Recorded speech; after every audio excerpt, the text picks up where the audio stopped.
Chapter 7. A Tswana Life World. It is I, Gustav Ernst Sachatle. Yes, you know Mosadi Moholo because you also have a German name that I have two German names. Au, you are surprised. You did not expect to find any German names in Botswana. I was born in 1899 as Sachatle on the Tswana lands of South Africa, near the border of what the British, the whites, then called Bechuana land. In those days, like today, there were many Tswana people living in what the whites called South Africa and Bechuana land. The border was nothing. It was easy to go back and forth. I did not receive my German names Gustav Ernst until I ran away from home to a German Lutheran mission. But I'm jumping too far. As I've said to you, at the time that I was born, the British called this place Bechuana land. The British were not truly interested in our land or our people. Like many white nations in Africa, they stayed here to make themselves rich and powerful and to keep out the other nations wanting to take land for the same reason. As you know, Maokif, it is good to keep a cat in the Luapa, to eat the things we do not like to see crawling in our mealies. For us, the British were like the Luapa cat, and there were many pests crawling the sand paths to the Luapas. First, there were the Boers, coming from South Africa, taking our land, stealing our cattle, and worst of all, trying to take our boitlopo, self-esteem. Second, the Germans, who took the land in East and Southwest Africa, were also looking to our lands. The Germans and Boers were ready to hold hands and cross over to Bechuana land. But our cat, the British, kept them out. That is why they called this place the British Protectorate of Bechuana land. But as I've told you, I was not born here, but on the Tswana lands just south of here, in what was named by the whites in 1910 the Union of South Africa, what is today called the Republic of South Africa. My mother died just after the birth, so my father took me to another woman who was nursing her infant. She cared for me well until I was about 12 years old. Then I returned to my father's place. My sisters kept the Luapa, and with my older brothers I herded the animals. This was as it should be. A boy must know the fields and the animals. But after some time, I ran away. My father, he gathered beans into a bag with holes. My brothers were two bulls who could not share the cattle fold. I told you of pests. As you know, some worms are good to eat. From other herd boys I heard of free schooling at the German Lutheran mission near our lands. I left the herds and ran to the Lutheran mission. There I was baptized and confirmed and given my names. I'm no heathen. I'm Gustav Ernst Sachatle. I learned many things, to read, to write, and to speak English and Afrikaans. Of course, this did not mean that I would forget my own culture. This the mission did not understand, so when the time came, I went with another boy from the mission to be circumcised. We were initiated together. It is a good thing to be a man among others. Now, hunger cannot make a person wise. While in the mission school, I had to keep myself alive by stealing from the fields. It was time for me to look for work. My first two jobs as a boy of 20 years were tending cattle for the Boer farmers. They fed me well, and after a year I was lucky to receive a cow. But there was no pay in it, so I moved on to find other work. In those days, not only young Tswana boys went to look for work in South African towns, but also Tswana men with families and land in Bechuana land. Why is this? It is because of the South African gold mines. I can say to you that when the gold mines first came to collect workers from the Tswana lands in South Africa and Bechuana land, no Tswana man wanted to leave his family and land. Why did he need metal jingle in the pocket if he had mealies and goats? Why should he ride a bus to a strange place? But our British cat and our Tswana chief smelled gold for the stomach. They made a tax called the head and hut tax. To pay the tax to the British and to Tswana chiefs, men and boys were sent to work in the mines. And when boys discovered that the coins they earned could buy a cow, some went to the mines to earn bokadi. These Tswana men and boys thought that they could work a month or two and pay the tax and buy a cow and then go straight home to the Luapa. Oh, but the mines were too clever for them. The mines made them sign a paper, a contract, for a long time of work, such a long time that many were swallowed up by the city and its strange ways. Women were left alone in the Luapa too long. Boys came back from the mines wearing shoes and thinking they were men when they still could not even skin a goat. I say to you, Ma'okif, the South African mines changed our Tswana ways. As a young man, I had no lands and no family to care about. I could read and speak English and Afrikaans. Why should I go to the mines with the others? I was ready to find my gold my own way. The winding road does not let you sleep. I can say that I went a long, long way and did many, many things in my lifetime. In Potchefstroom, I was a cook at a military base. This was my first paying job. From there, I went to taste the life of the big city. I went to Johannesburg. I moved through the townships like a fox. Indeed, I lived the life of a fox, always on the move, living with different relatives. Leaving the farms, leaving my home, and going to Johannesburg removed me from the bondage of poverty for sure. I fared well in town. In 1921, I went to Natal, where first I signed a contract to work in a coal mine, open pit. None of this underground work for me. What can you learn of life if you're buried alive half the day? I worked at the mine 6 months, living in a mine compound place. No. Sure, they had the pass laws, but as long as I found a job, I could always get another pass. I had to renew passes at different times, but this was easy if I had a job. It was not like today. Back then, passes were just to help a place hold on to its workers. After all, if they spit on his skin and he did not pay him, why should a worker stay too long? If a man ran away from the contract and tried to get a job somewhere else, they could see it from his pass. But as long as they had a worker to hire, what did they care where he had been? To become a rich nation, South Africa needed workers everywhere. They needed the black workers who, no matter how hard they worked, how much they learned, could never get rich themselves. This is what I finally learned. I can tell you that 4 years after I left South Africa, in 1948, when Malan came to power, things started to change with the pass laws for Tswana workers.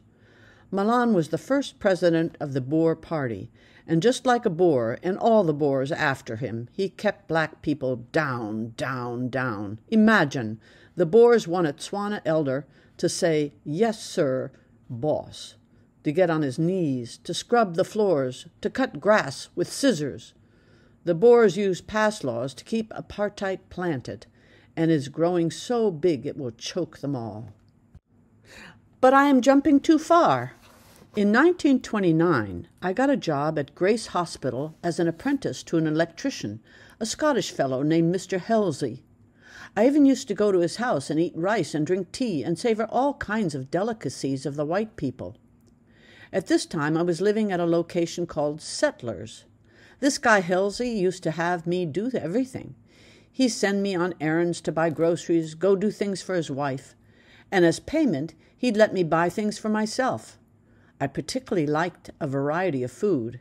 Eating like Europeans is nice indeed. Pork is my favorite.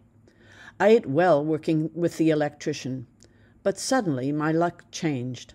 I suspect to this day I was bewitched by a certain policeman named Sele. He used to earn £2 per month, and he was jealous of me in my position, being in charge of the electricity in the hospital. Anyway, I was burned on the hand and fingers by an electrical wire. That is why I can't use my hand to this day. I was hospitalized for some months and received pay of £4.10 and £36 workman's compensation, but I lost 3 of my fingers. I had to quit late in 1929, and for 1 year I was out of a job. I had to live off my wits, planning all the time how to get through the day, the week, the month. Finally, I got a job helping a fellow in his shoe repair business, Mr. Ntobela. He paid me 60 per shoe for stitching the heel or sole. I learned the art of shoe repair from him, something I would use later on. In 1931, I decided to leave Natal and go back to Johannesburg, where I could live with one of my sisters. I had no fixed job at the time, but I managed to save close to £300, not in the savings bank, but in the house where I was living, buried in the ground. Now, if you die, that kind of money buried in your place becomes ghost money.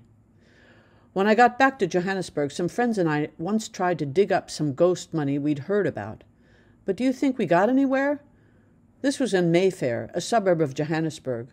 We hadn't even gotten into the place when the cops spied us. They were mounted on horseback and pointing revolvers at us.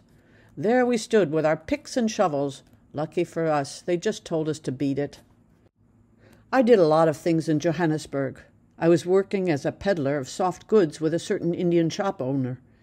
He would provide me with the wares and sales price. I would go off, sell, and we divided the profits. But that job got me into difficulties. The cops caught me because I didn't have a hawker's license. Lucky for me, they just fined me 5 shilling, which I could pay, and I was released. Another time I was passing near a shop when a Boer cop yelled at me, "Come here, you Kafir! Come here, you nigger!"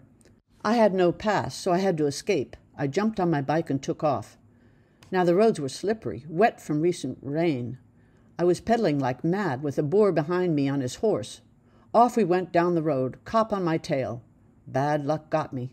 I crashed the bike, but I was far enough ahead of the policeman that I made it to the barbed wire fence, slipped through and got away. Sometimes, if it's a matter of survival, you can do amazing things. By the end of 1932, I was established in the private business, hawking from my bicycle to sell intestines, heads, and hoofs of beasts. This is not the best line of work, but I got enough money from it to open my own shoe repair place in Brixton, where I took advantage of the Boer trade.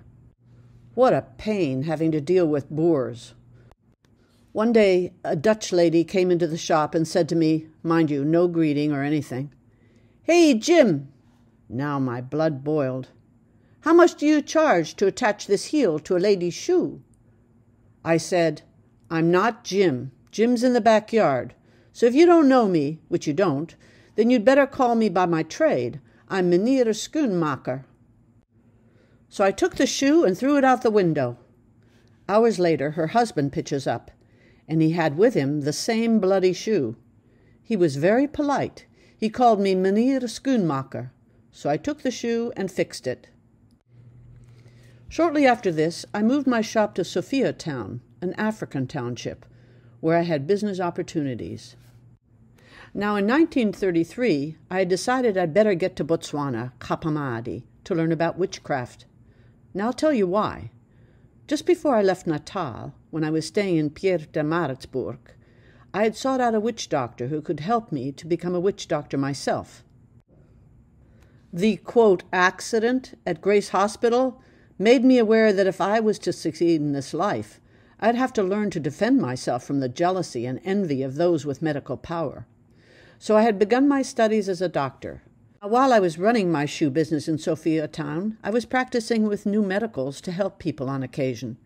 It was then I realized that I could make much more money as a witch doctor than I could as a shoe repairman.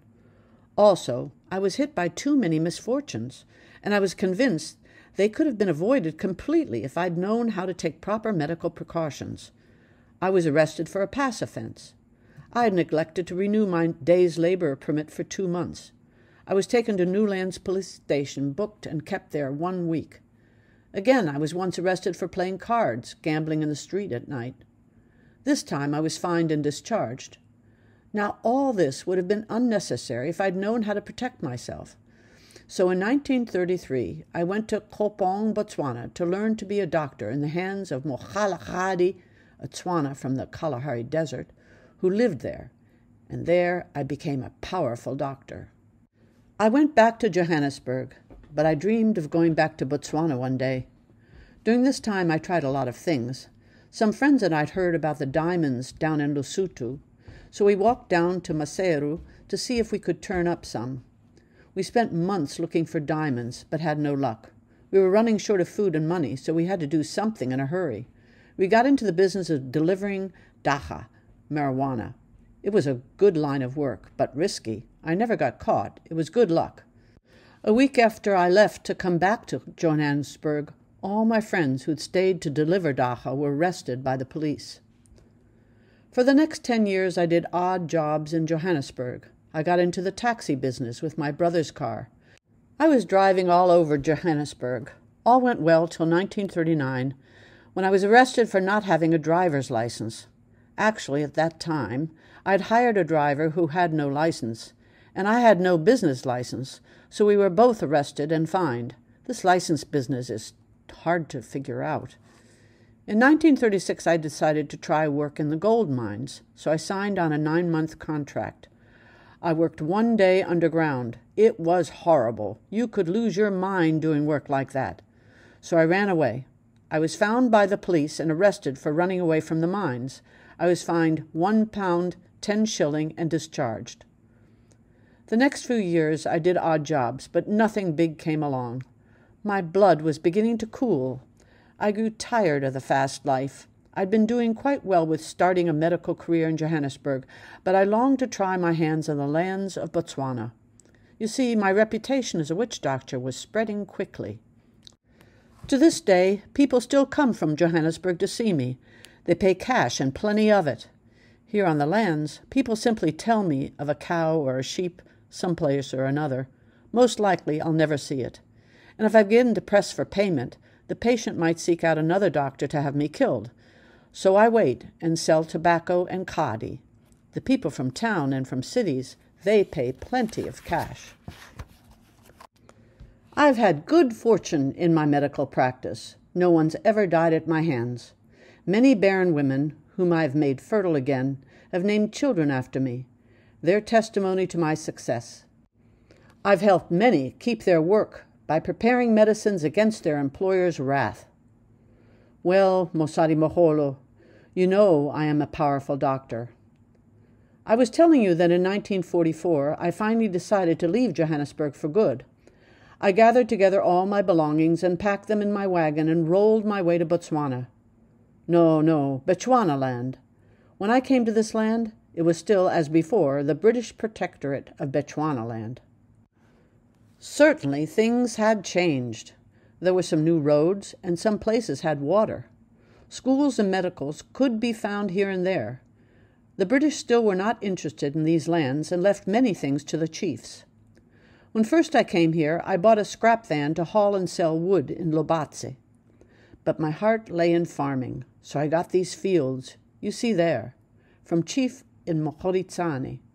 There were 30 hectares of cultivated field here. With my savings, I bought cattle to start my herd. I was alone on the land. My closest and only neighbors were Molefi and his wife Maria. I became a successful farmer. But as I was farming, I can say to you, things were changing here in Bechuanaland. No more pests to fight. The British cat wanted to wear the Tswana hat. I say to you, they wanted to decide more and more things for the Tswana chiefs. Tswana chiefs were going back and forth with each other and then with the British. I believe the British are not Boers. They knew in their hearts that the Tswana hat belongs to the Tswana chief. But one does not always like what is known by the heart, and it took the British some time to give Bechuanaland to its people. Before this time, Kama III, chief of Bamangwato tribe, sent his son Seretse Kama to be educated in England. Yes, Oxford University it is. And the young Seretse Kama learned many good things for Bechuanaland, but also he fell in love with a British woman, a white woman. Now, it's not the Tswana custom for the son of a chief to just fall in love and marry. This is not the son's decision. But the young Seretse Kama learned many things overseas, and he married the woman he loved without his father's blessing. Ow! There was much talk about this marriage all over the world. Such a noise because the black son of an African chief married a white British woman. Ow! Ow! I say to you, there was too much noise. The British cat had no pests to keep out, so it kept out Seretse Kama and his bride. the British refused to let Tswana come home with his wife. For 8 years, Tswana could not come home, but finally, in 1956, the cat gave up and let him come home with his wife if he promised never to be chief. You know, Mosadi Maholo, that the people in these lands cannot be told by the British cat that suddenly a man is not the son of a chief when he is the son of a chief. And why all the noises about a white wife?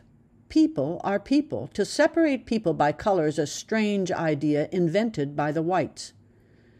In 1966, the British cat passed the Tswana hat to its chief. Bechuanaland was erased from the maps forever, for these lands are Botswana. I can say to you, our first president, President Seretse Khama and Lady Ruth Khama, are good for us, good for South Africa, and good for the world. You know, Mosadi Maholo, there are many who have come to live here on the lands, like your sisters, Maria, Sepati, Pulwane, Ntatabo, and all their families. I live here alone. Certainly this is not a good thing. I had a wife and 2 sons. She disgraced me and left me many years ago. She took the children with her. I do not talk of it. I know that my downfall in life has been women. I tell you, Mosadi Maholo, had I not gotten bitten by women, I would be a rich man today. Chapter 8. To Fill the World. Even the melon supply has dwindled, and Hoyt travels to interviews with bags of mealie. Last week he wanted to interview some of the men whom he'd not seen for several weeks. Tswana was among them. Tswana, his wife Kaledi, came to this rural community to escape crowded living conditions in the village.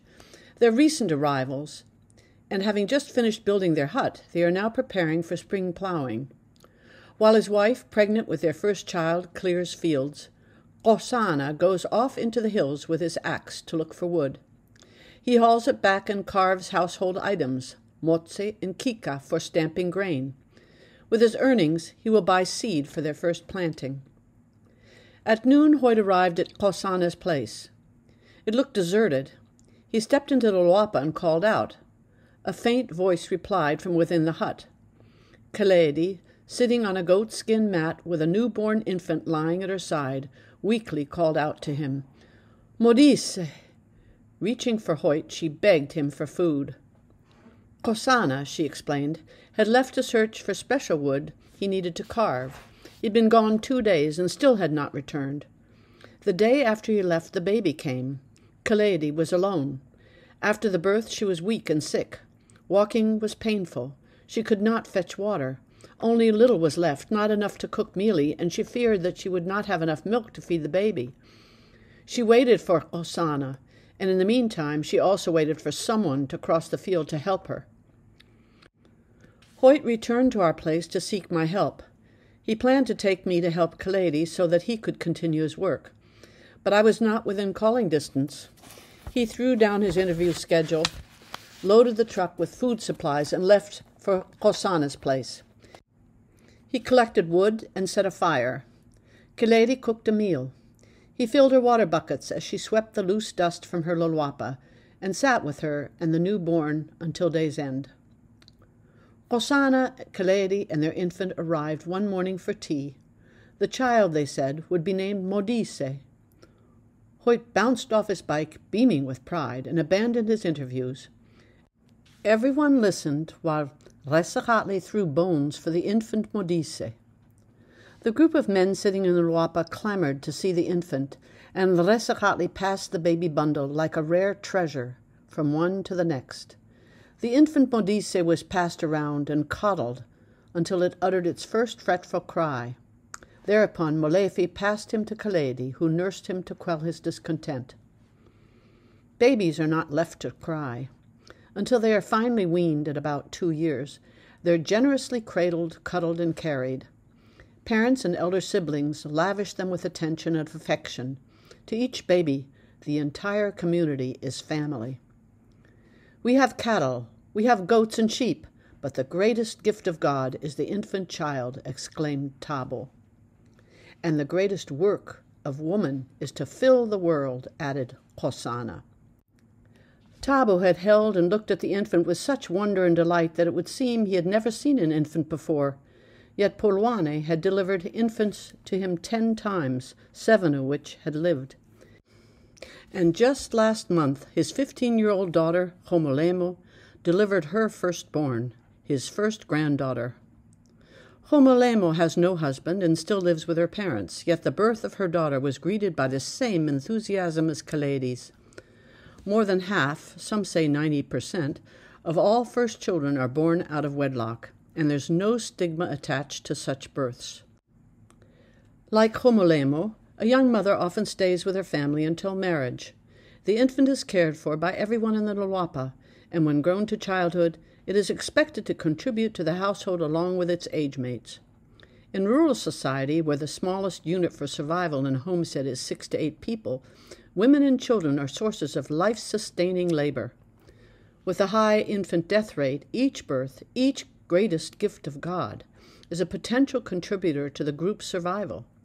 If an unwed mother cannot remain at home with her family, there will be other homesteads to welcome her. To bear children gives any woman status. It's good to have children, husband or no, but to be a wife with no children is a woman's greatest sadness, Maria told me. Since birth was not tied to the concept of marriage, I asked Maria, when or how do young women decide to marry? What do you mean, decide to marry? This is not something for a woman alone to decide. This is a matter for families. It is what keeps us all together. When a daughter leaves her family for marriage, Maria continued, finding a comfortable position to settle on our Luapa floor, she can no longer help her own family every day. She goes to fetch water and to work for her husband's family. It is only proper, then, for the husband's family to honor her family with a gift of cattle. This is what we call bokhadi. The parents of both daughter and son must give something to marriage, and in their old age the marriage will give things to them. If there are problems in the marriage, it is not just a problem for the couple, it's a problem for the families. The families must help keep things together. Well, some people say that bokhadi is bad because a woman is traded for cattle. It looks like she's bought with cattle, I told her. Nonsense. Those people do not know what it means to give a cow, and they do not know what it means to be a woman. Those people are mahoa. I know it. She looked at me for confirmation, but my silence showed my ignorance. People who say bokhadi is bad, she continued, confuse us with the Bamanguato who live near us. A long time ago, the chief of the Bamanguato became Christian, and they were forced to change. No more bokhadi, only one wife, even if you do not have enough children. But I ask you, Ma'okif, what do these mahoa know about bokhadi that is bad? What do they know about our family ways? And how can they say it is bad if they do not know anything about us? Fetch me the kadi, Ma'okif. I will tell you the Tswana way. She held her snuff to her nose, pulled in a deep breath, and began to reminisce on the occasion of her only son, Tladi's marriage. Things worked out very well from the start. Tladi fell in love with the very girl that we, his parents, had always preferred, Marija. Marija was a good worker, respectful of elders, and beautiful as well. When Tladi asked us for permission to marry Marija, we were delighted, and so, according to tradition, Tladi's father, Molefi, went to Marija's parents with the formal request. "We want something to draw water," Molefi said. "We do not know what it is you want," Marija's parents replied. "Rebat la sechametzi," Molefi repeated the same request.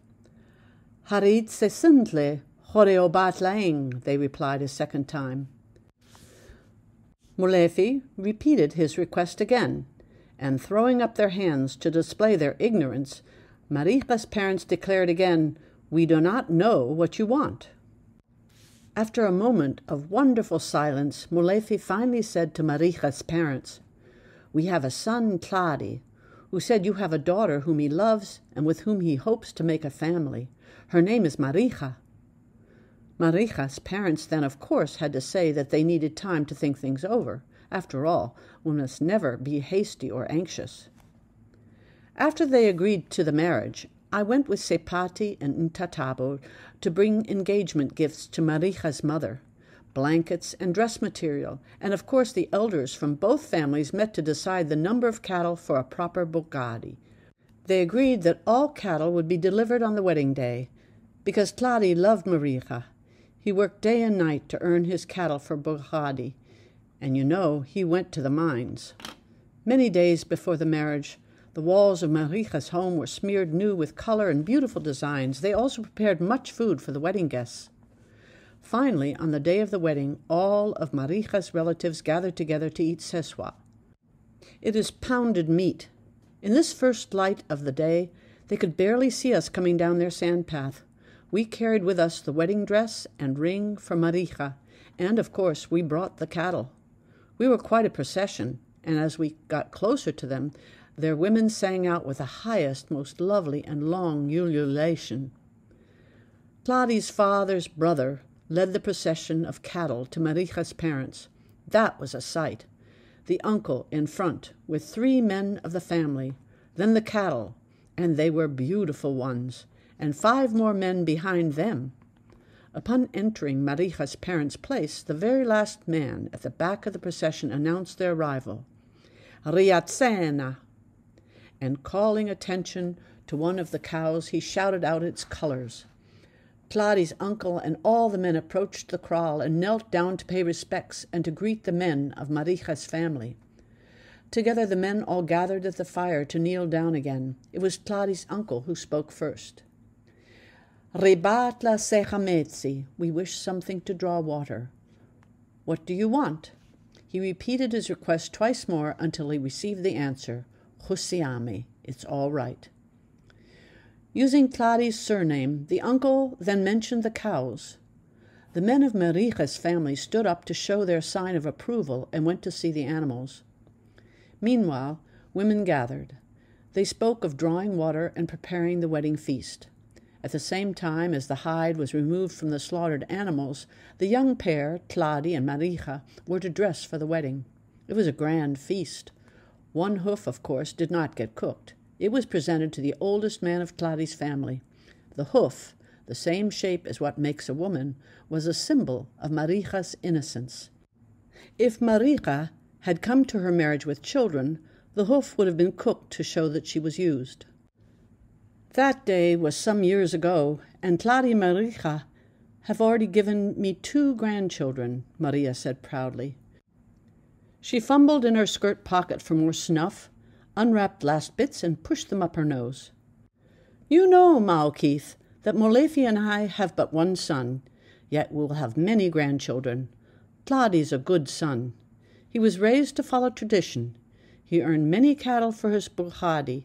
He and his wife and their children live on our homestead. We all work together in the traditional way. Tladi brings new ideas to us because he works in the fields of the BAC, and we try them if they make things better. This is good for everyone.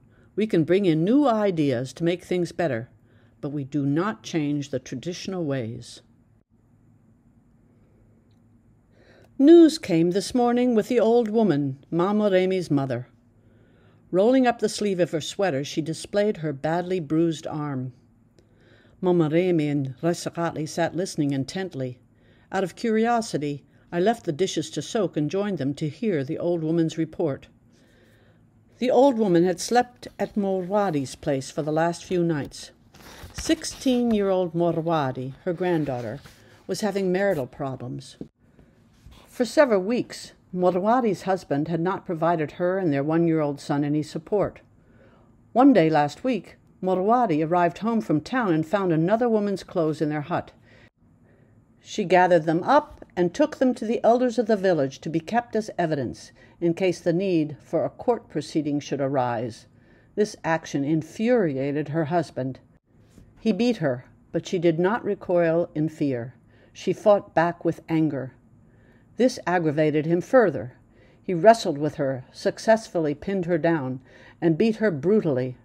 Slamming the door on her sobs, he left her. She feared his return, and it was for this reason that Morwadi went to find her grandmother's protection.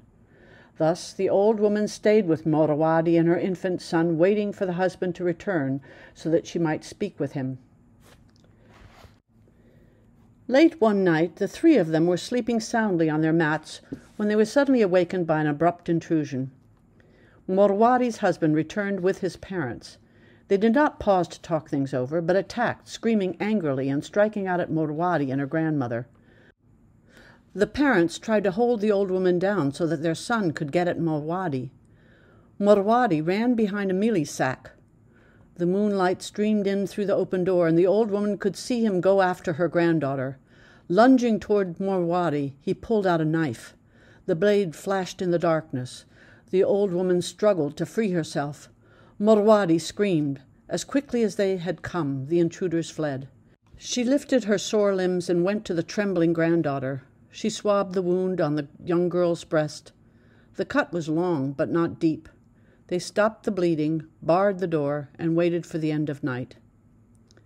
She wanted Morowadi to leave the hut, but the young girl refused, fearing further reprisals if she deserted her home. At her granddaughter's request, she went straight to the council of elders to ask their advice. Perhaps a chotla, a village court proceeding, could be convened to settle the dispute.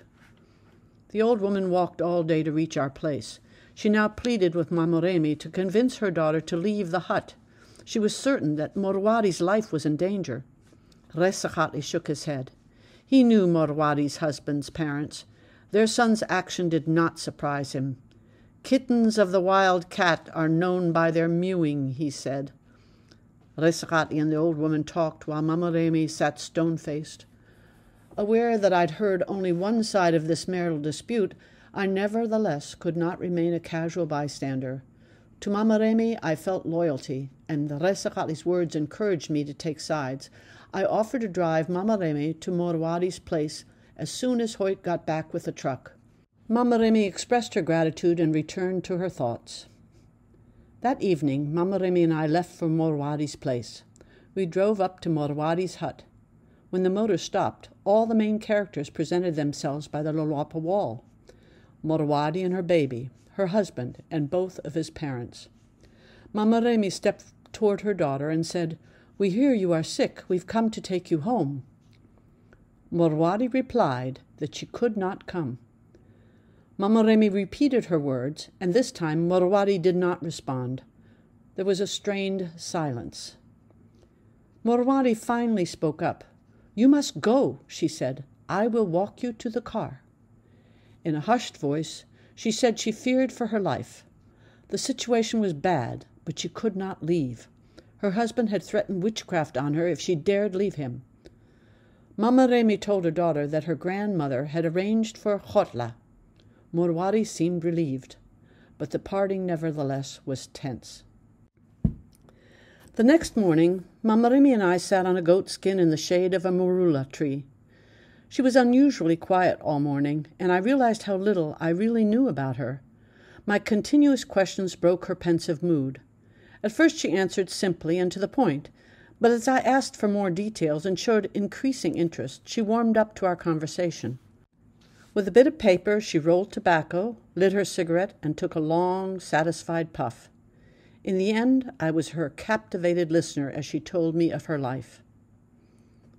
Dreams. I still dream of childhood, of the dark warmth of my grandmother's arms, of working in the fields and getting food without knowing its source, without thinking of when there will be none.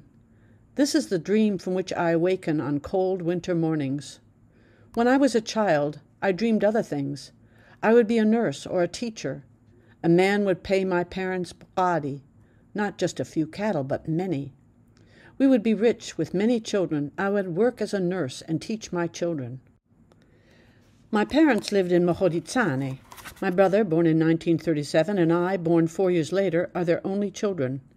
It was difficult for my parents with only 2 children. I worked with my mother in the Lolwapa and the fields. My brother watched the animals, but often, because there were only 2 of us, he too had to help out in the Lolwapa. He dominated me in every way, even took my few possessions. This I had to accept, for he was my brother and he was older, and our parents were good to us. My 2 age mates, Nsepinyana and Leta, often played games with me when I went to fetch wood.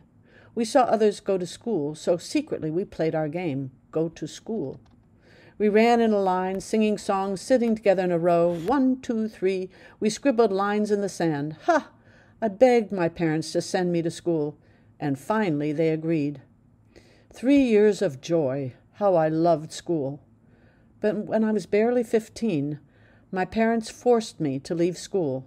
It was time, they said, for me to marry. I cried just thinking that I would have to leave school. I disliked the boy intensely, but my parents could not accept my refusal because they were close to the boy's parents in every way. Their son had helped my father plow fields and herd animals. The marriage was arranged long ago when I was 4 and the boy was 14.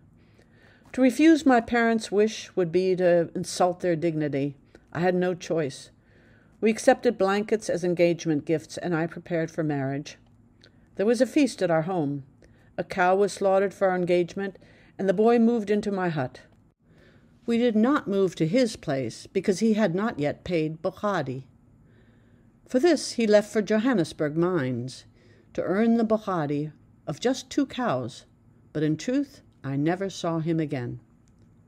At first he wrote letters and sometimes sent clothes. I was pregnant, but soon he was quiet, and then his parents told me he had impregnated a girl in Johannesburg. I figured he was working on 2 wives. His family changed toward me. They favored the other girl. And I gave birth to my son, a strong one. 1 month later, the baby died. He was not sick. Of course I know what killed him. Witchcraft. My fiancé's father's brother was a witch doctor and preferred the girl in Johannesburg. Actually, he wanted to kill me. He sprinkled poisons around the Loapa where I worked. He failed. I lived, but my baby was dead. No, I did not see the poison, but I'm sure this is what happened. Everyone knows witchcraft is too powerful. My grandmother had 8 children, and 4 were killed by witchcraft. There's only one man I ever truly loved. He was the father of Morwari, Mpo, Moremi, and Leraka. But we could not marry because he was of a different tribe, and also he was not my senior.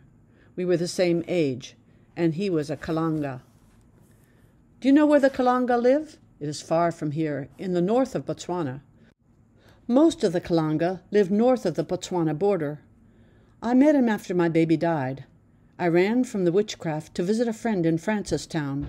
There I met him. He was working at a poultry farm. We were both young. He had a friend in Maun. We went there together, and together we saw a place of dreams, the place of the Okavango River. The Okavango River is a great waterway in the north of Botswana which flows around palm-covered islands through more green grass than you have ever seen. Leaves grow so big there that they can shade you, and when a bird sits on the tree, you cannot know if that bright color is a bird or a blossom. Maokif, this great river flows straight into the sand of Botswana, the sand that drinks it dry. So too did my own happiness sink in the sand. We lived there with friends, even ate fish for dinner, but we could not stay, and his family, farther north, told him it was time to marry, to settle down. They would not have me. Our marriage would be against tradition.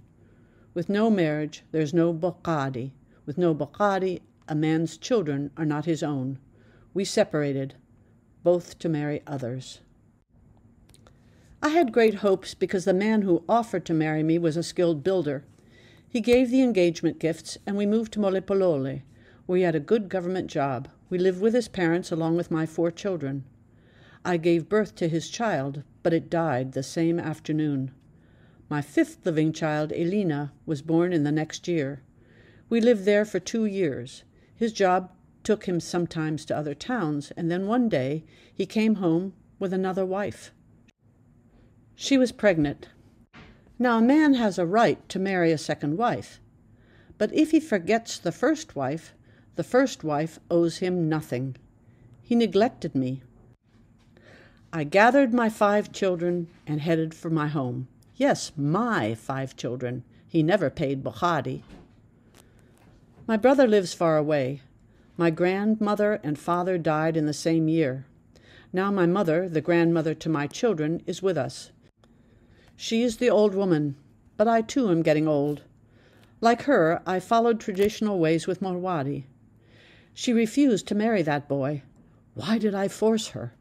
Because he had a good job and could pay Bukhari.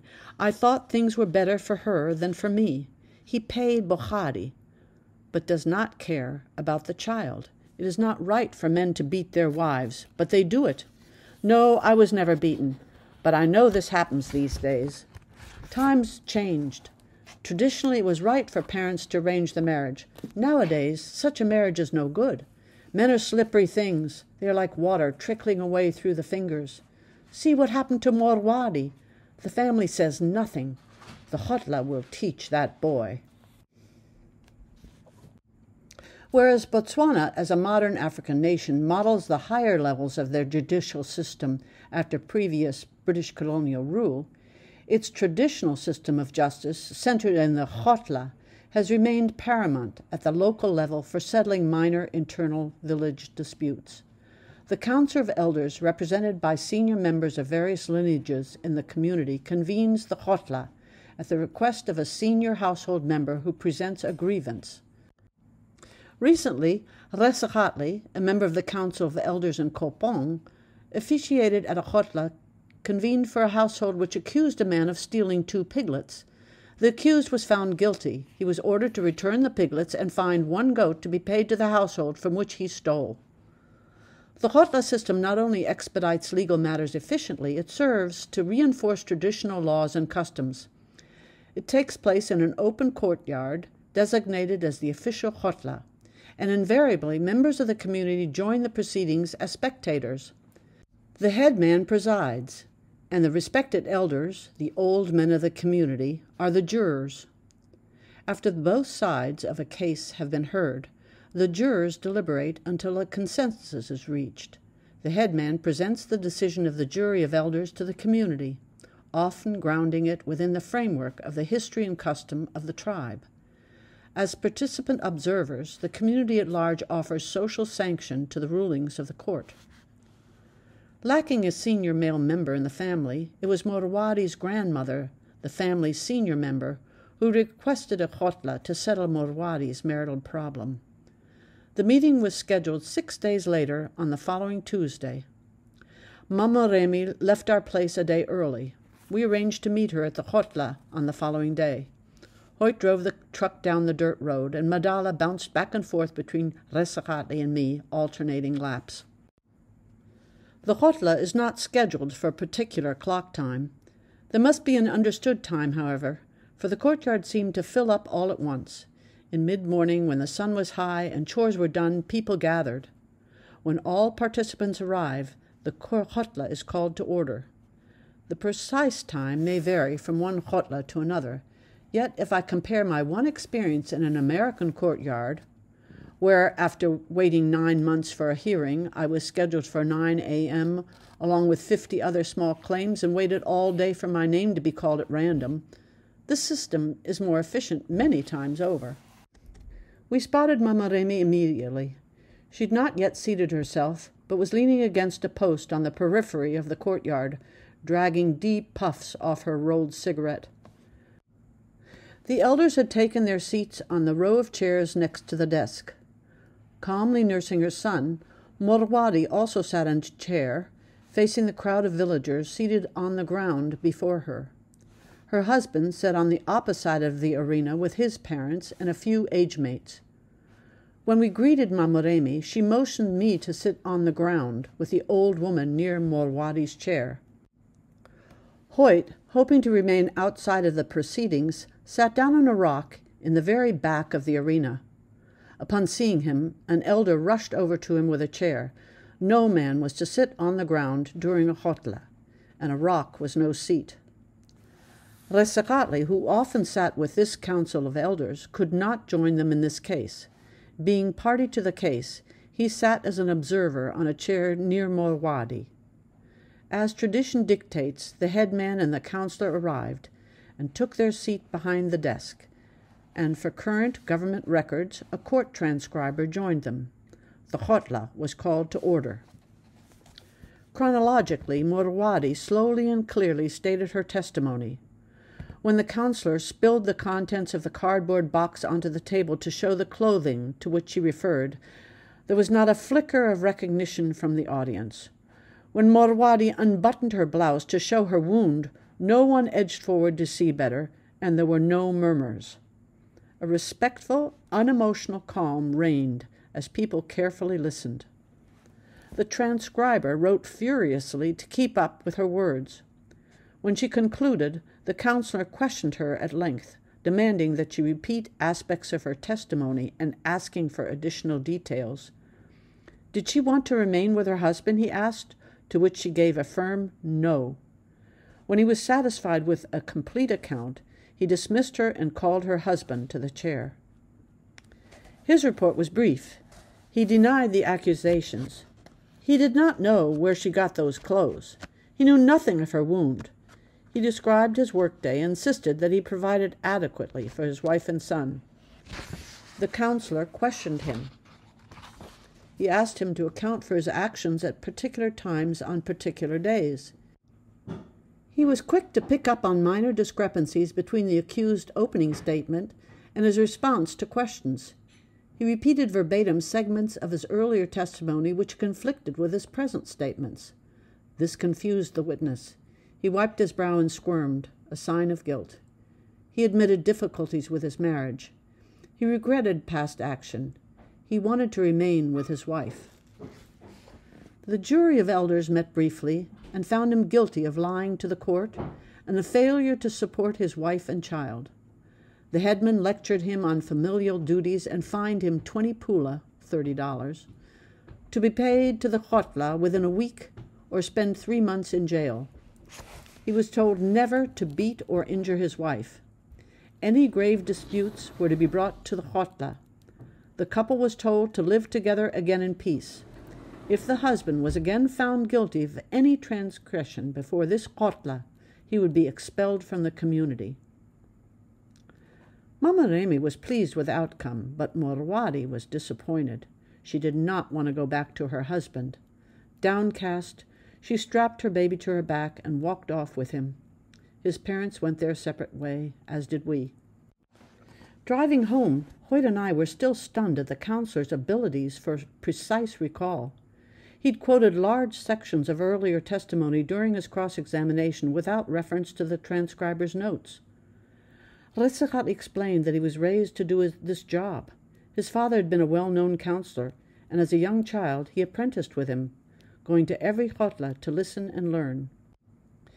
He never attended school, Resakat explained. To this day he cannot read or write. This is a good thing.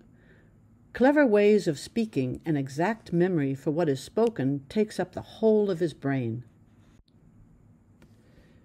There was much talk of Morwadi's khotla at the crossroads and in the Lolwapa. I sat with the women at Maria's place. They agreed with Mama Remy that for Morwadi and her son, the khotla's decision had been wise. Her boy of a husband must learn to walk straight. His hot blood will have to cool.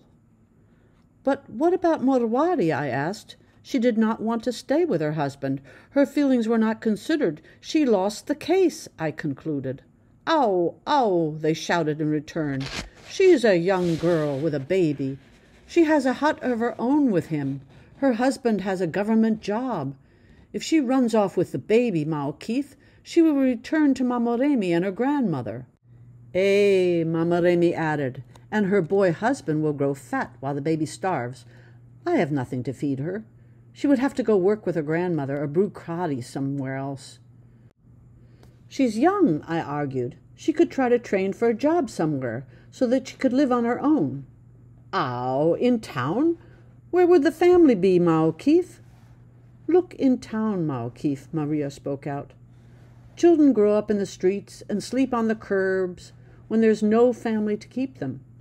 That's not good for Morwadi's little son, Diepe. These children of the streets do not greet their own father's brother. They do not even know the touch of the cattle whip. Where I live, I ventured forth, there is an idea which many women now think about, They wish to make their own decisions and have the same chances to work and earn money as men. They say there should be no jobs a woman cannot do and no jobs a man cannot do. Some women go to the office while their husbands sweep the house. The image of husbands sweeping produced a hilarious uproar. Mama Remy remained pensive. In your America, the husbands and wives are very confused, Maria declared. They must fight over everything to decide on who does what on what day, and how will their children grow up if they don't know what it is to be a man or woman? How can they marry? How can they live together as a family? Each person, whether man or woman, is to be free to choose a way of life that brings personal happiness, I began to explain. A man and woman choose to live together if they agree on how to live together. It is not a family decision. It is their own decision, I continued. Mama Remy listened, but Maria was quick to interrupt me. There's no happiness without the law of the tribe and the law of the family. A woman is a woman. A man is a man. There's no family if a people don't know the difference. A man and a woman together with children are family of the tribe. They must live by the rules of the tribe. They cannot live any other way they want. If they live without the tribe, they will be alone as a family. And if they live without knowing what it is to be a family among others, they will be alone as man and woman, thinking each of themselves. Then why have a family? Why marry? Why have man? Why have woman? Why aren't we all sticks, looking at the same, but each on our own? Baboons live better than that, she asserted, as the other women laughed at Maria's conclusion. Do you think that women have it as good as men in Tswana society? I tried another tack. Eh, Maria declared emphatically. Nya, Mama Remy disagreed. A man can sleep with all the women he likes. If he pays no bohari, he is a free man. The woman alone is left to feed all the babies. Well, the babies grow up to do many chores, Maria countered. Still, they must eat plenty, and they make more chores, Mama Remy returned. Mama Remy, Maria dropped her voice. It is not whether you are a man or a woman that keeps you in the shadows. It is whether you are rich or poor. It is whether your people have honor or not. Basarawa, the Bushmen, have a bad life because their own husbands are treated like servants by the Tswanas. Tswana women have a bad life if they must scrub floors for Mahoa. We must keep the traditional ways, old Maria instructed. I did not argue with Maria, yet the question remains in my mind. Are Maria's happy experiences and favorable personal circumstances responsible for her strong defense of tradition? Mama Remy did not have it so good. With her daughter Morwadi, she hoped to find defense for the Tswana customs and values of her upbringing. She forced her daughter to marry, yet finally, as her own dreams and those of her daughter were frustrated, she reluctantly questioned traditional ways. Morwadi, reared by her grandmother and mother, grew up in a matriarchy, apart from the tradition which Mama Remy sought to recover. She was forced into marriage that now proved to alienate her from her mother's dreams. She relived and shared the same disillusionment long harbored by her mother. What lasting support could Khotla give her? At 15 years of age, she was a woman, alone with her child. Resekatli listened to my questions that night and replied with his usual transcendence. Mosari moholo, he said. Life is uncertain everywhere. Whether you're a man or woman, rich or poor, here or in America, you don't ask where a person is going. You ask where a person is coming from. Even that you cannot see clearly. You must look to the bones. Then tell me how the bones work. Ah, that's only for me. It is not for you to learn. Chapter 9. Intruders in the Desert. Hoyt, looking for future research sites near the Kalahari Desert, decided on a trip to the settlement of Letlakeng. Upon hearing about this, Resachatli exclaimed, Ah, Letlakeng, I know it well. It is by the great thirst land. near the lands of the Bakhalahari and the Basarwa, Bushmen. These people know the sand floor better than you know the heels of your own feet. My heels? I immediately felt for a heel which admittedly had never received any scrutiny. Why should I know my heels? This is just what I'm saying to you. You do not need to know everything that is closest to you. You pick and choose what to look at, what to know. But the Basarwa of the great thirst land must come to learn the whole of themselves, their people, and their lands. He drew a circle in the sand by his feet. What do you see here? A circle of sand. Ha! Sand? Is it all you see? Tell me all that you see in this circle of sand. I see sand, and here a twig and some footprints, a little weed growing right here by the edge of the circle. Certainly, but you have told me nothing. The Basarwa will see here that it is your heel in the sand, that it is the heel of a woman who is not bearing a child, but she's still young. The woman walked slowly when the sun was there. He pointed at the sky and continued, The woman walked on a day with very little wind, a day with no rain clouds nearby. She walked from the southwest to the southeast and stopped right here for something. She walked past the twig, broken by the foot of one man's shoe, who was moving quickly east to west when the sun was higher in the sky. Here, a beetle was moving to the morula tree. This is the beetle which eats the leaves of the morula tree, and it is a beetle to collect and make poisons for the hunting arrow. The woman who walked here was not a woman of the thirst land, because she had her own food and water. Why would she leave behind a good eating root with water? A good eating root? Where? This, here, this. This? I pointed to the skimpy vine at the edge of the circle. Certainly. It's not enough to see what is on top of the sand. You must know what is underneath. Modise, Resehatle called out to Hoyt. I must go with you to Letlakeng. This is the best place for skins. There the Tswana people walk completely covered with fur. In the desert? I questioned. Certainly. To spare him another lecture, I merely nodded my head with approval. Listening to their plans and sensing a mood of excitement, I insisted on joining them. Mama Remy, perplexed as to why anyone would want to go to the great thirst land, agreed to stay home with the boys. Her reaction could not discourage me, keen as I was for new adventure. I declared a holiday for the bush school and was ready to go anywhere. We loaded the truck with blanket rolls, a box of food, and 5 gallons of water. The children bid us a cheerful goodbye, and as we waved back, I felt the sheer joy of emancipation from all school, household, and motherly duties. Leaving behind the limits of our daily experiences, our lalwapa, the kraal, and the field, we headed west on the road to Molepolole. Had I traveled the same road months ago, I would have seen it with different eyes, but the footpaths between thorn bushes toward huts and kraals were a familiar sight. In the morning sun, women walked single file with the empty buckets. One ducked into the bush while the others waited. This immediately reminded me of an awkward moment of initiation to bush life. Once while walking side by side with Maria, she suddenly squatted down on the edge of the path. I rushed to her for fear she had suffered some kind of stroke. If anyone was capable of communicating ridicule with one significant stare, it was Maria. Blubbering apologies, it took me some time to recover from my rescue mission. Only in retrospect could I now divulge it to my travel companions.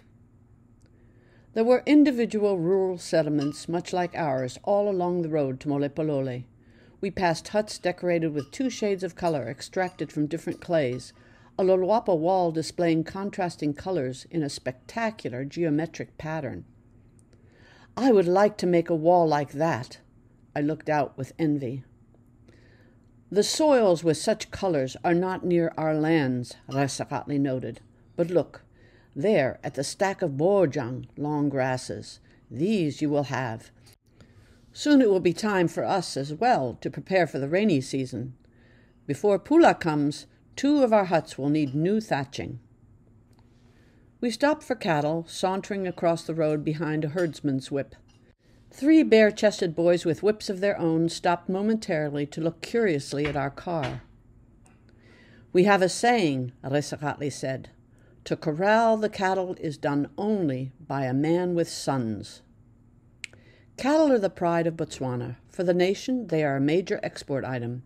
For the homestead, they are a sign of success and wealth. Asking a Tswana how many head of cattle he owns is equivalent to asking an American how much he has in his bank account. It's a private matter. As Maria described it, a young man accumulates cattle wealth to start his homestead, and at marriage he expresses his solvency by presenting Bokhadi cattle to his bride's parents. Throughout his adulthood, he tries to increase his herd for his own economic stability and prestige, and for the inheritance of his children. Truly, this is a beautiful herd of cows, Resakatli exclaimed, as again we waited for cattle to cross the road. Mahoa of the BAC Farms would say to kill them, he murmured under his breath. Quizzically, Hoyt and I both turned to look at him. Intently watching the cattle pass, his voice rose. Men of cattle from America, from a place in America with many cattle, he paused. Texas, Hoyt suggested. He knew of a current project led by a cattle expert from Texas to advise Botswana on livestock. Yes, you know, Modise, these people are coming here to teach us of cattle, but they think only of meat. They say to kill a cow when it is still young, when it is still good for bokhari, for plowing fields. Ha! For boloko. I say to you, they do not think what cattle are good for in Botswana. What can they teach us coming from a place in America when they know nothing of Botswana? Resakatli lamented the time of the great rinderpest, hoof and mouth disease, which swept over the countryside some years ago. If they want to do something for Botswana, they can stop the rinderpest. Many, many Tswana people lost all their cattle. I'm saying to you only. There was a pause as he prepared to confide in us. I, myself, lost so many that only 4 are left. Quantities of cattle are not discussed, yet particular animals are often the subject of a detailed conversation and spontaneous poetry. They're heralded in praise songs. Resakatli described his cattle. Hoyt followed his words in spirit. I felt obliged to look at each cow on the roadside with new vision. Hoyt translated lines of some praise poems he could remember. Resakatli, ever mindful of his role as my teacher, repeated every line in Tswana as Hoyt went along. Stout one of arms, prepare of liquid food. Arms? I queried. Stout one of weapons. No, he interrupted. Arms is better, he corrected himself. It refers to the horns, of course. Prepare of liquid food. God with long straight nose at lows, saying moo. Ah, animal of my father, red female, God with a moist nose, a short sip of something hot, animal with a moist nose. There's another, he continued. It starts like this. Beast with such palatable gravy, animal with a moist nose, sniffer with both nose and tongue. I lacked one, I lacked sleep. I had one, I lacked sleep, Resakatli continued. Approaching Molepolole, Resakatli pointed out several small concrete houses on a hillside. These were government houses, he explained. Molepolole is the tribal capital of my Tswana tribe, the Bakwena. The chief of all Bakwena lives here.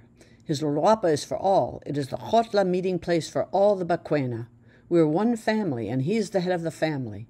We can all go to him for important things or problems.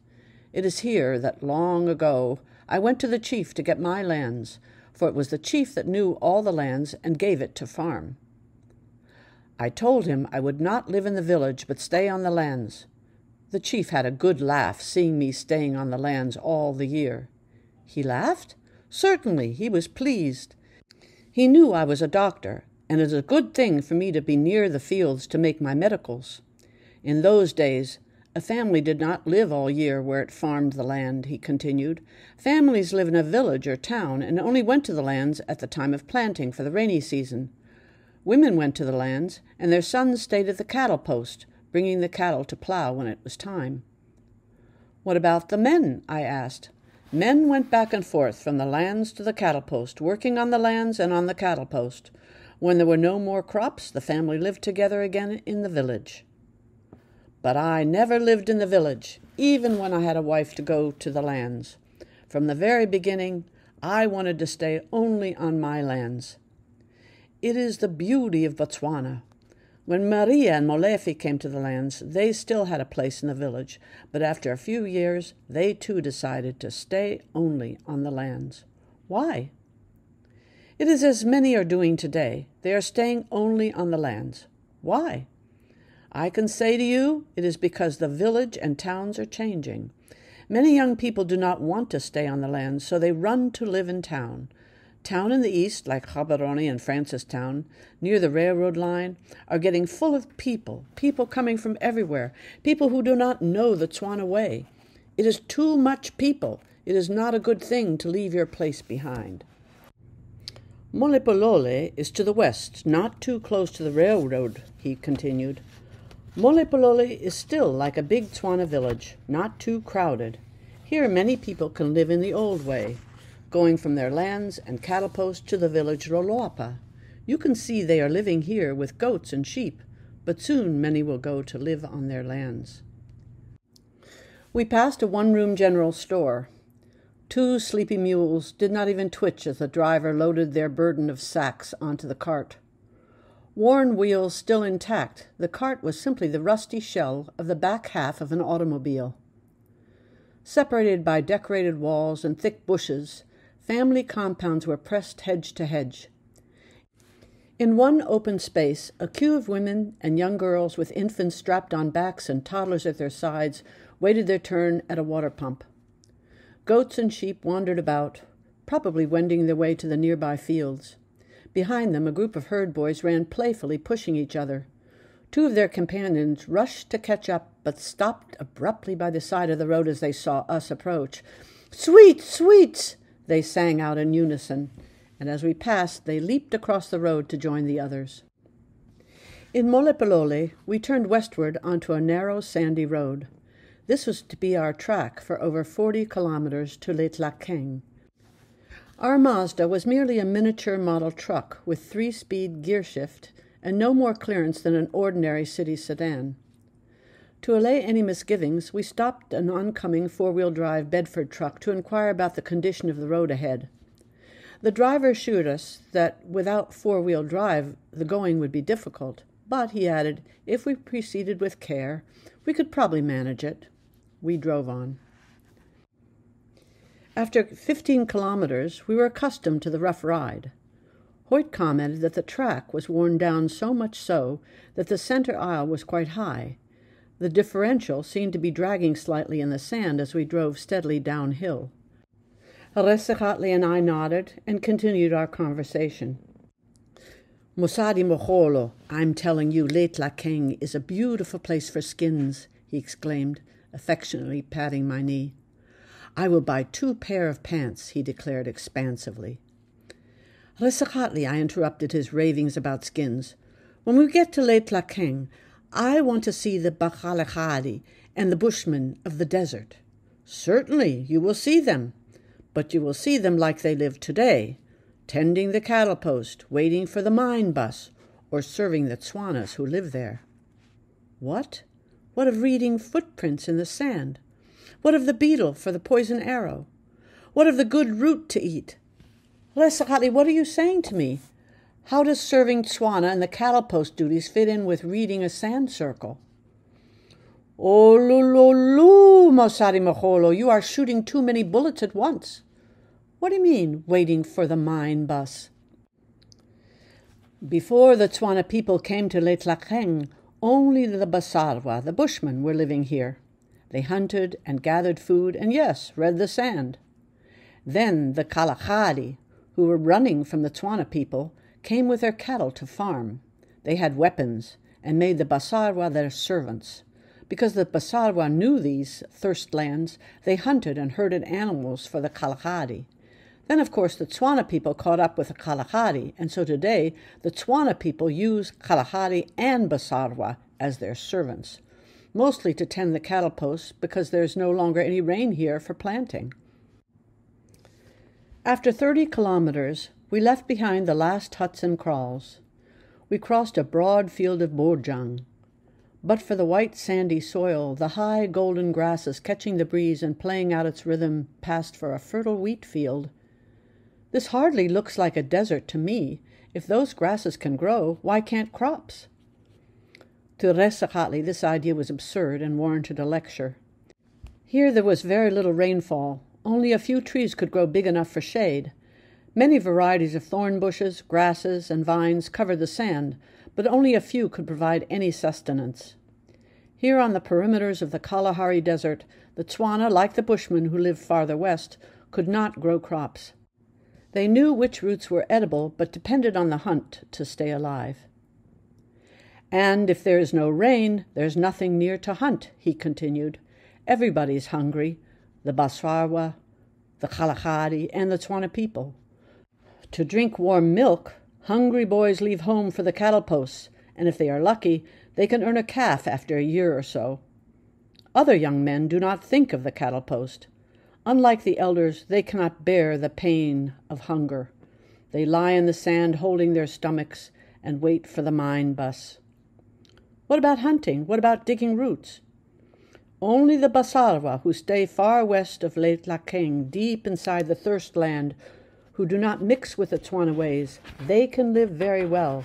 They have no lolwapa. They move with the wild herds, leave a place when the water dries up, and move again to another place. But this life for them will soon be gone like it is today in Lake Lakeng. You know, that is not the Tswana way to be moving all the time from place to place. Wouldn't it be better for the Basarwa just to stay in the desert and live their own way? Certainly, for them it is better. But they are not any more alone living there. People come every day. The Kalahari and the Tswana people looking for new cattle posts, making new boreholes. You know that some wealthy Tswanas of town have large cattle posts, not only with water wells, but with diesel pumps. And the Tswana government will move these Basarwa away from their hunting lands to live and stay somewhere else. I can say to you that I know this is true. I've heard this from an elder who was spoken with a chief and the government people. This is sad, Resakatli, I offered. Why not treasure the Bushmen for their knowledge of the sand and protect their life the way it is in the desert? Ha! Do you think these changes are just from the Tswana ways? Mahoa in big trucks and jeeps climb over all the sand hills, shooting animals with cameras and bullets, giving sweets and tobaccos to Basarwa for skins and ostrich egg beads. He looked directly, accusingly at me. Ha! Ostrich egg beads, like the ones you bought in Gaborone, are not any more for the Basarwa to wear. They are for Mahoa to buy. And do you think the Basarwa get the money? Our conversation was ended abruptly as we sighted a long stretch of deep white sand directly ahead of us. Hoyt picked up speed. Our Mazda plowed through a few feet, sputtered, and stopped. Far over the sandhill, Basarwa run with light feet. The great thirst land is not fooled by four wheels trying to fly, Resakatli observed. Oh, next time we'll come in a Land Rover, Hoyt countered. We pushed the door open into a sandbank to step out. Two wheels in the differential were completely buried in sand. It was at this point that we realized our failure to bring tools. We had no shovel, no boards.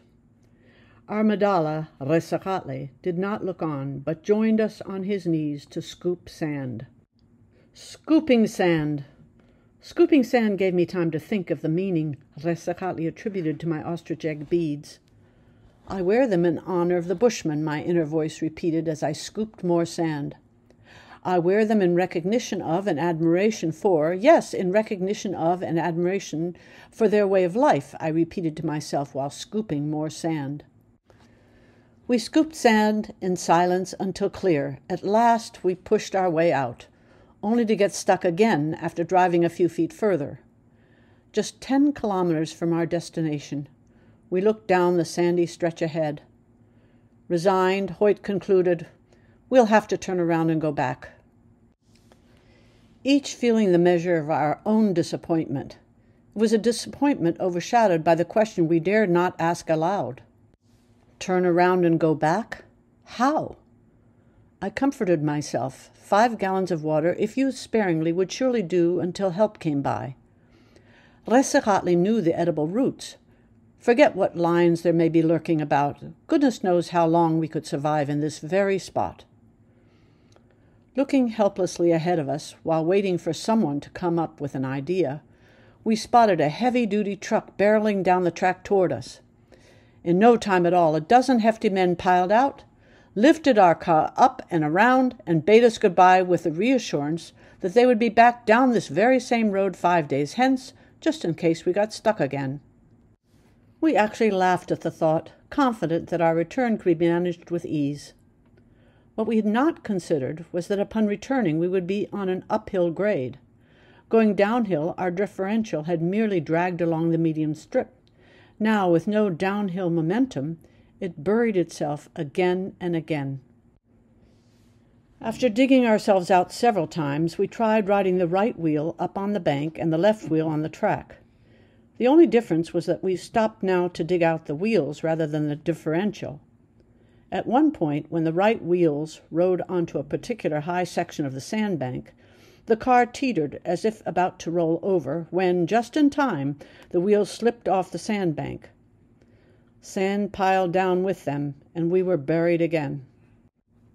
This time, an impressively healthy thorn bush tangled into our right wheel complicated matters. And it was here that we realized our failure to bring an axe or a knife. Resecatli and Hoyt wrapped their hands in an oilcloth and pulled at the thorn bush, while I twisted myself under the car to scoop sand. The wheel was almost free when the sandbank collapsed in on it. I started all over again. There was plenty of time. After all, the men grappling the thorn bush with a shredded cloth were still planning strategy concerning their maneuvers. "I prefer digging out the differential to the wheels," I volunteered. "From now on, let's stay on the track and dig out the differential," I shouted at them. The men wrestling the thorn bush said nothing. When the car finally pulled out of that spot, we figured that no dig-out operation was beyond us. With new confidence, we continued along the middle of the road and, when the differential was stuck, automatically went to our dig-out stations. Too tired to talk, we returned to the car. Waiting for the car to lurch again for our attentions, we drove ahead in silence. As the road leveled out, our stops became less frequent, and when we had gone a considerable distance free and clear, we allowed ourselves sighs of relief. The sun settled down. One blackbird with a tail twice the size of its body swooped heavily across the darkening sky. A bush in the shadows straightened up.